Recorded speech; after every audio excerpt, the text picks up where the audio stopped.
With that, I'm gonna build one by one the three corner pillars of what we've been doing, algorithms.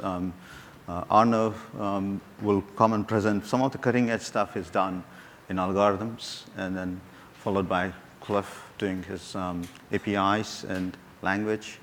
Matt is going to present munging, followed by Tom doing the apps. So Arnav.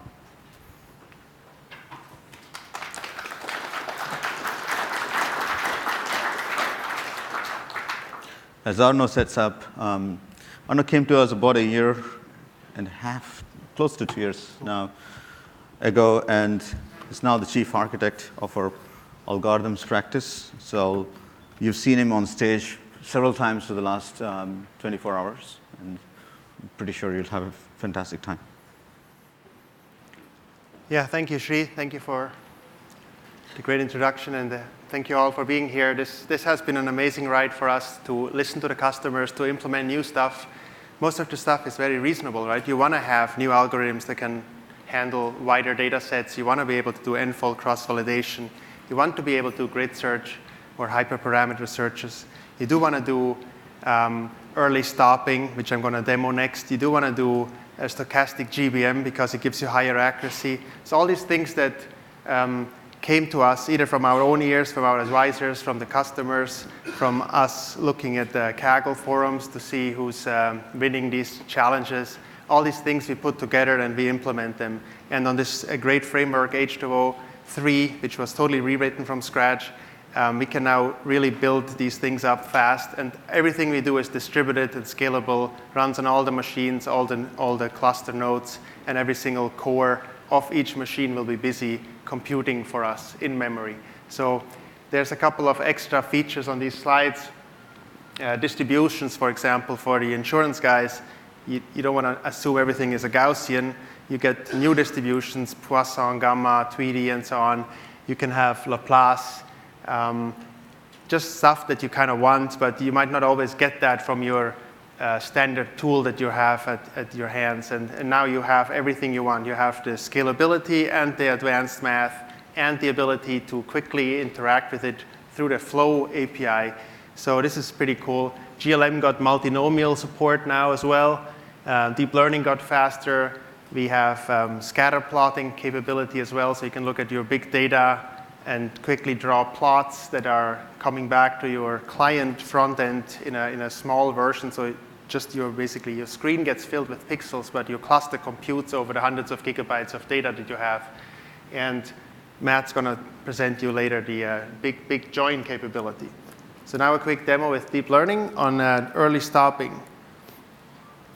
Early stopping is basically something you want to do when you have long-running models.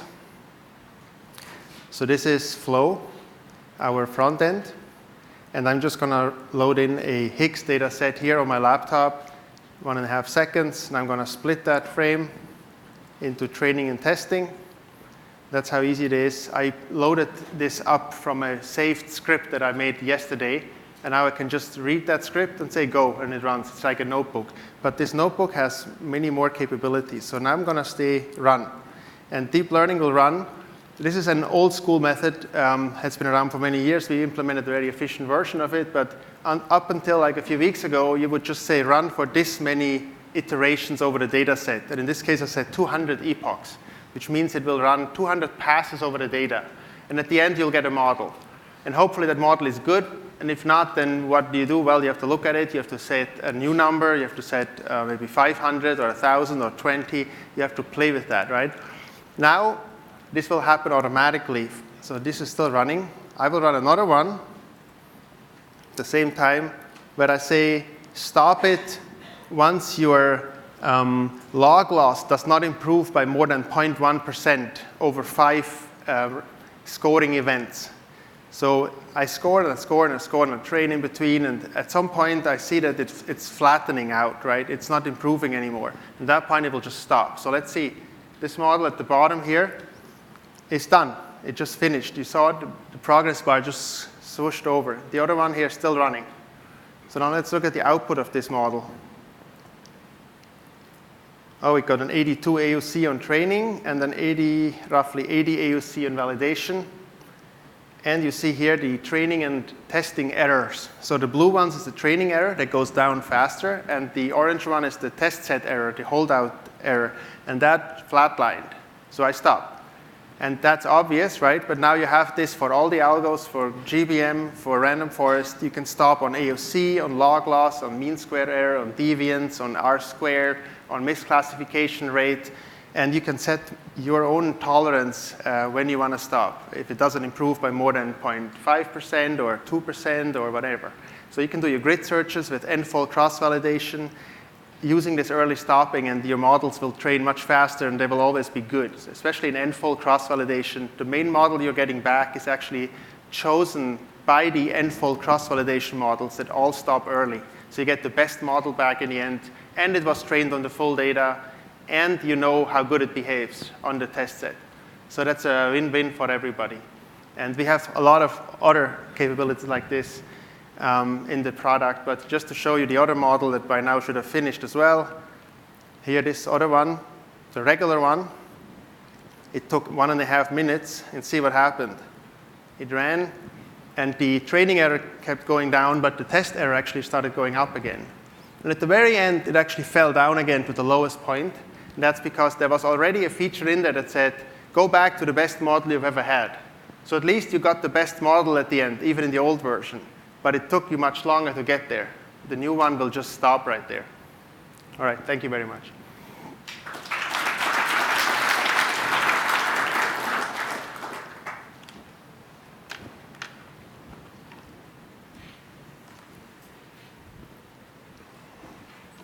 Thank you, Arno.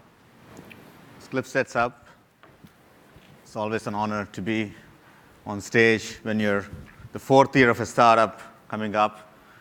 Tomorrow is the anniversary of the company, 4th year with the co-founder, and I feel very proud to be part of that journey with Cliff.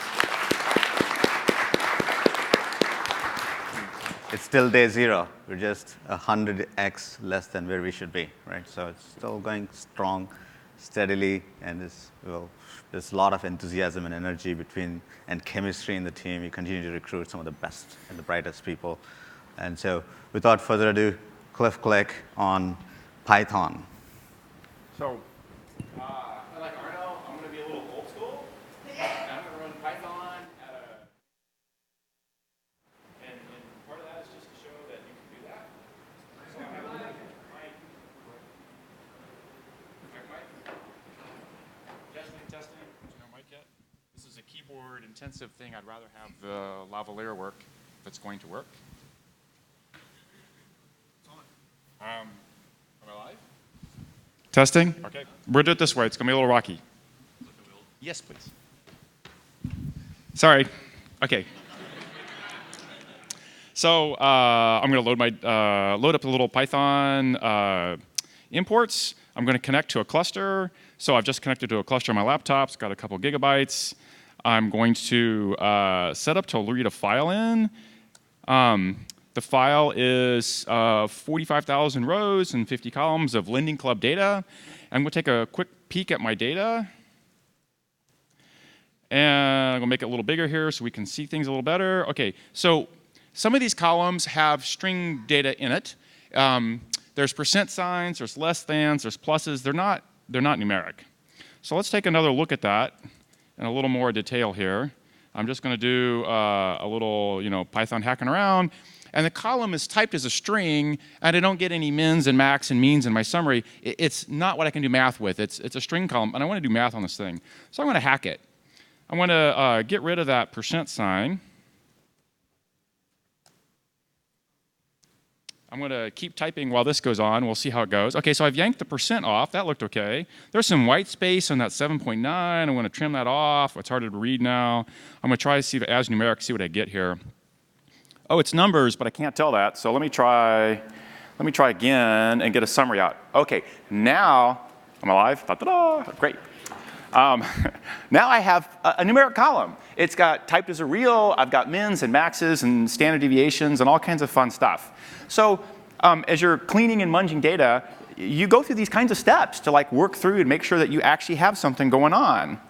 So when you get that done, where do you take that thing? So what I'm going to show here is an H2O assembly. Spencer did much of the work here, but the basic idea is that we are going to be able to encode what I did by hand and pickle it up into a scikit-style pipeline. So every Python hacker who's played with scikit knows what a pipeline is, and it's basically the very steps you saw. In the middle, you can see gsub, trim, as numeric, including the patterns for the substitution. And that will let me generate out a single command that will do the munging for that column. But I have more columns. So then the revolving credit line column has the same kind of thing going on to it. I need to clean it up. And then I want to split out my earliest credit line column. And in the middle here, I'm doing string splits, and I'm doing parsing it as numeric or as dates. The employment length has this less than 1 and greater than 10 that I'm going to turn into actual numbers. I'm going to compute a credit length. I'm going to do a lot of stuff. So I'm going to go back over here to my Python.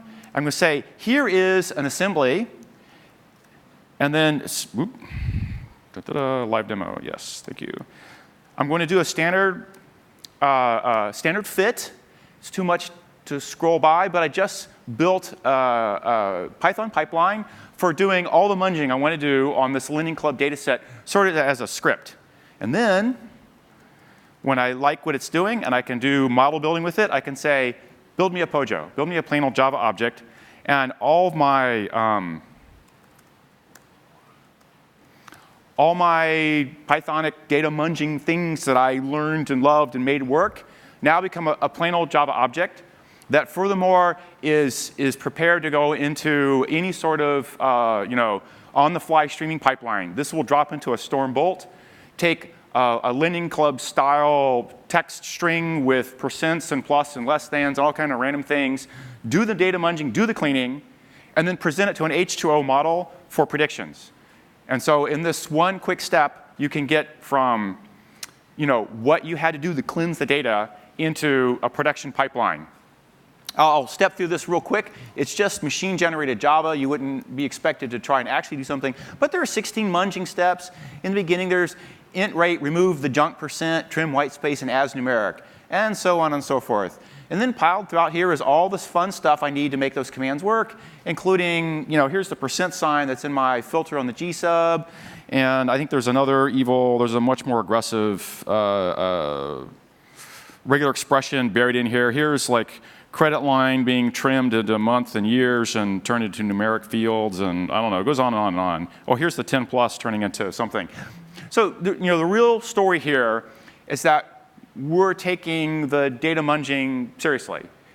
We've gone a long road down making, Python is now as fully functional as the R that we've had for the last year. It's very Pythonic. It does things that Python programmers expect with big data. It's fast, it's interactive, and you can go straight to scoring. And we're picking up all the things you need to do. Okay, here we go. Watch this. But I don't have a whole lot here. Let me go back to this thing here. We're picking up all the things that you need to do to get your data ready to go in production. In particular, I showed here taking an A data set and munging on it, but people often want to take multiple data sets and merge and join them together. And we're really tackling the join in a head-on big way, and it's Matt's turn to show big joins.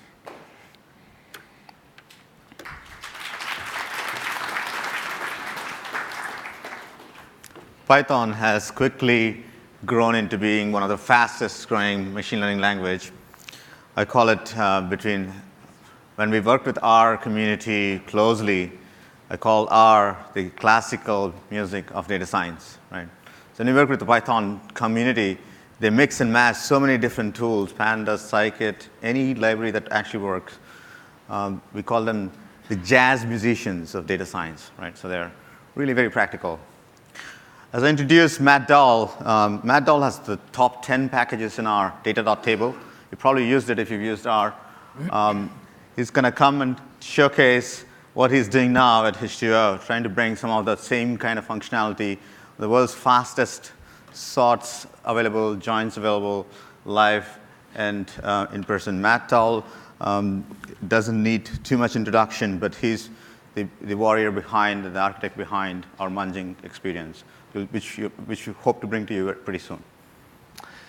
Hey, so the microphone's working, great. So what have I been working on? I moved here to California in March from the UK. You can tell from my accent. So I've been learning H2O, learning Java, and learning America. And so now what I've done so far, we've just got Big Join working. So I'm going to show you a demo in one slide summary. So data tables radix join has been parallelized and distributed. So that's running and working now. This is a demo of a high cardinality 1 billion to 1 billion, two tables which are each 1 billion rows, each of which have a lot of unique IDs, returning a 1 billion table. This is just a demo, but we intend to, I've been testing with 10 billion and hopefully 100 billion row tables, which isn't quite working yet, but I'm going to show you what is working at this scale. So data table takes 10 minutes of doing this, which is maybe surprising to hear me saying that data table is taking 10 minutes to do something, but it really does. It's just on a single core on one server. So it's a very, very difficult test, deliberately with some Cartesian product in the join. H2O 1 node is faster, 3.5. 4 node on 128 cores, I'm going to show, is 1.5 minutes. And with 10 nodes, it's a bit slower. So we haven't quite got the scaling right up to 10 nodes. So we've got some more work to do. So a quick demo at the command line. So as you know, it's really easy to start H2O. We'll just run the jar. So this is just on my local net laptop at the moment. And then I'm just using gedit so that I can send both Unix commands and R commands or Python commands, all for the same script. So I'll just start R and then require the H2O package, connect to the H2O cluster. You saw the log messages coming through in the black Unix prompt at the bottom. And let's just do something simple, 10 million rows. So N is 10 million. It's creating a random frame at the moment, and it's finished doing that. Let's have a look at it. So we've got 5 columns, all random integers, and the first column is going to be the key column, but it's got some negatives in it. It's just the way that the random frame creation at the moment in H2O works. And at the moment, the radix count can't cope with negatives. That needs a tweak. So I'm going to change it to be absolute, get rid of the negatives. And notice that comes back instantly. That happens instantly on the server as well because of Cliff and Spencer's work for lazy evaluation. So the R expressions are lazy. And now when we go and change the column names, you saw a little bit of a pause there. It's just not really showing up on this laptop. On the server, that's a bigger pause. And it's changed the first column to be absolute, change the column name, have a look at it again. Okay, so this is our key column. It's big, unique, high cardinality with just some random 4 columns. And then let's create our right table called Y, which is just the same. And there's Y. So then to run the merge, it's just h2o.merge, left and right. Method equals radix at the moment to try the new method. And we run it. And we see at the moment this is in my dev environment. So it's coming back with trace messages at the bottom. And it's finished. And this is the answer. So we've got 1 column, which is the key. And notice that the key is automatically sorted. So we don't have to do a subsequent sort step in this merge. And that's built into the algorithm because it's a radix join. And then we've got all the columns from the X table followed by all the columns from the Y table. So this is doing an inner join, but outer join is done. And that's working fine. So that's the context, that's the join we're doing. We've got 1 million rows, 10 million rows coming back here from the join. So let's scale it up and run it on a server. So I've got a recording of this running on a server, on a cluster of 4 machines in our office, which I'll run now. So we've got the 4 machines with their CPUs on the left, and then we've got IF top running on the right to see the network traffic coming in and out of each box. So this is running on 1 billion rows. It's in the index stage at the moment, so it builds an index for the left table, builds an index for the right table, and then moves the data around by the most significant byte, so it's a forwards radix, and then it sorts within each of those radix bytes. So notice that right from the beginning, it was using network. Then that's unlike other algorithms which sort locally on each node and then use the network afterwards to merge the sorted data sets. It actually does the sorting all in one step because we want to try and use the network and the bandwidth of the network at the same time as the CPUs. And so this, in my eyes, isn't optimal because we've got lots of blue on the left where the CPUs aren't being used, and the white bars aren't going up to the right enough, which is not doing too badly, but we want to get them right up to the right. So we want to make it ideally fully green on the left and fully white on the right. So we're getting there. And this almost works for 10 billion rows. The 10 billion row example, the left table doesn't even fit on one node. The right table doesn't fit on one node. And the result table doesn't fit on one node. And it's just failing in a small part in the stitching stage at the end. And it's done. So that was the 1.5 minutes.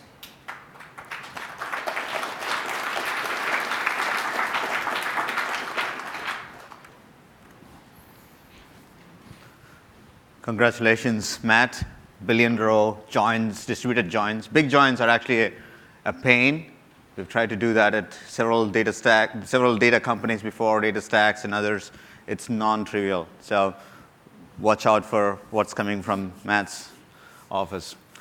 Let me introduce now another key partner of mine in terms of building this franchise, Tom Kraljevic. He's one of those similar people who came once to me saying, Sri, I won't be joining your company, and then has stuck around to be kind of the cornerstone with all our customers and building the engineering team here. Tom is VP of Customer Engineering and VP of whatever needs to be done whenever. So he's going to present our next rev in this evolution. How do we build verticalized applications using H2O and the core pieces of machine learning? So the design patterns for smart applications is something we're cooking, and that's kind of what I will leave Tom to talk about. Thank you. Thank you, Sri. So this is just a snippet from a talk from last night. So if you want to see the full thing, go check that out.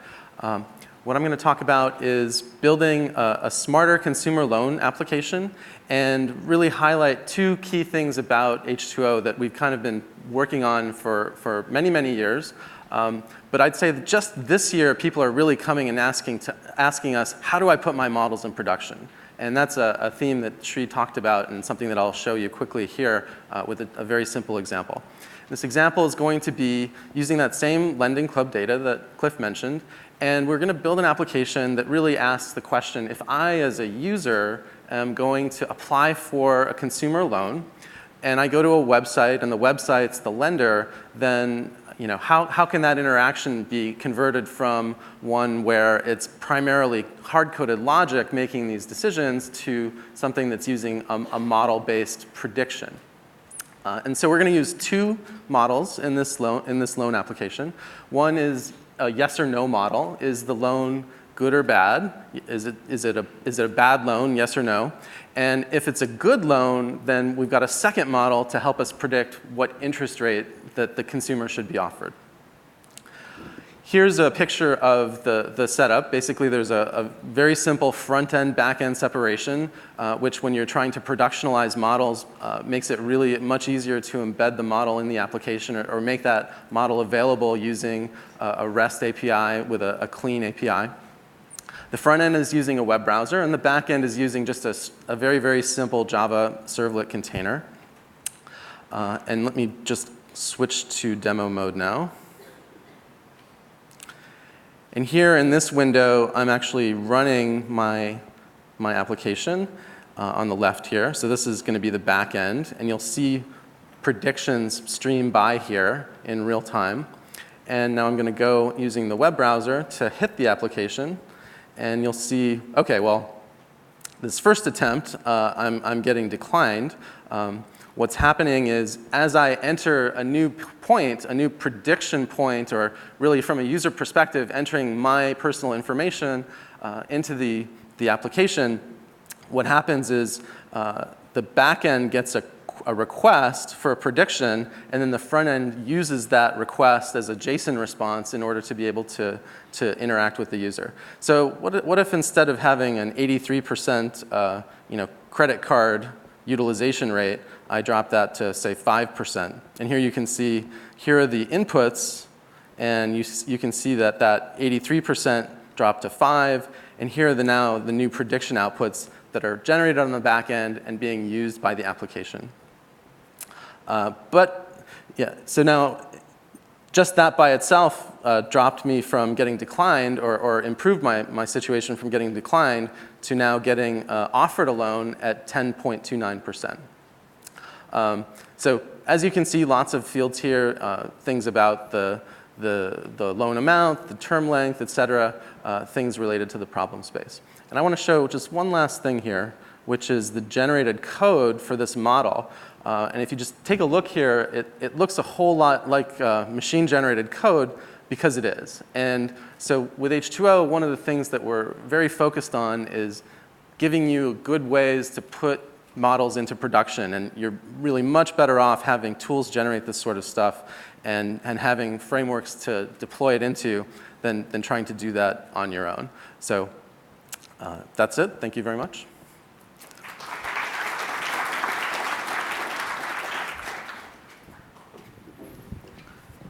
Thank you, Tom. Tom, Matt, and Cliff and Arno have demoed some of the early pieces that are coming out, advanced features, but there's a whole roadmap of innovation ahead of us.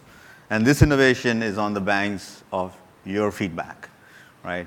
The product market fit for H2O is not an accident. We have been talking to customers before we had a company name. Right? We've been talking to customers every day. We bought a projector literally when the customer was walking through the door, right? So we have engaged the community and the customer in a very direct fashion. Some of our earliest purchasers are now in different companies, and they come back and meet here at H2O World on what they have done with H2O since they've moved ahead. So it's really the progression of what we are seeing is truly, we are inspired by what you have done with H2O. Some of my customers are solving some really hard problems. Some are fighting cancer with H2O.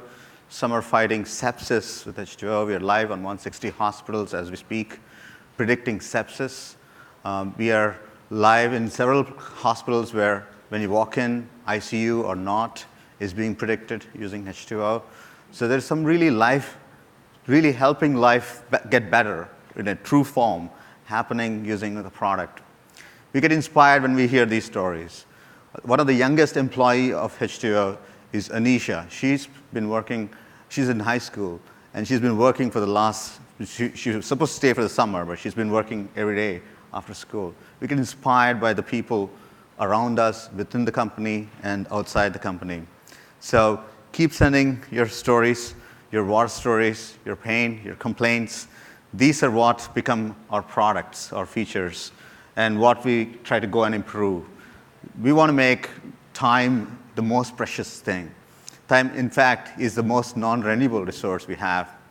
And it is not a surprise that experimentation times, data science is still a science. And if I improve the experimentation phase of it, fasten it, you can really do more experiments and get to the core of what you want to do. And that's kind of what we truly want to empower. We want to empower you to go solve some really hard problems. Every generation needs to invent its own math to solve its own problems. Every generation needs to give the next generation its stories. And our stories are a networked challenge. The problems of today are very complex and networked. So for us, we need to invent our own math and our own tech tools to solve that math. H2O is an experiment in that and continues to get better as an experiment. And it gets better because we have surrounded ourselves with people. The people are as much a product of H2O, of this startup, as the product itself. This startup is going to build some great people, and we've built them already amongst us, and we continue to transform the people we have inside and the people we have outside. And that's why we call H2O World as kind of the world that combines both the customers, the community, and the code, and the culture within the company. We are a very truly open, flat, cultured company, and we find the clashes of culture as pertinent in innovation as the discussions, the conversations between two very different opinions is how we built the product. And that's how we built the company. When a data scientist challenges Cliff, the CTO, there's a clash of cultures happening. And when that clash of cultures is resolved, H2O has been built. In the same way, when H2O is being used, my customers have the same clashes. Data scientists and data developers and data engineers are in a constant warpath in all of my customer space. And the warpath is resolved through product. It's resolved through solutions. And it's not a process solution, it's actually a product. And that convergence is what H2O represents. Over the next 5 years, we're going to build this product such that data science itself becomes an implementation detail. It's what you're asking that becomes more important, and what you do after you get the answer. The courage to act on a data-driven answer is still a very high bar. To take unpopular choices. Moneyball was not a popular choice. Moneyball led to a lot of unpopular choices, which led to good results. And in each one of your companies, each one of your contexts, when you're fighting for a data-driven answer to be taken, you're actually taking a new road that hasn't been taken before. Those new roads need real data to back yourself with, real analysis to back you with. That's what H2O represents. You guys still have to act on the result of the analysis. That takes courage. So we are we are really proud to be part of that journey, and we look forward to continuing to build an amazing community over the many years ahead.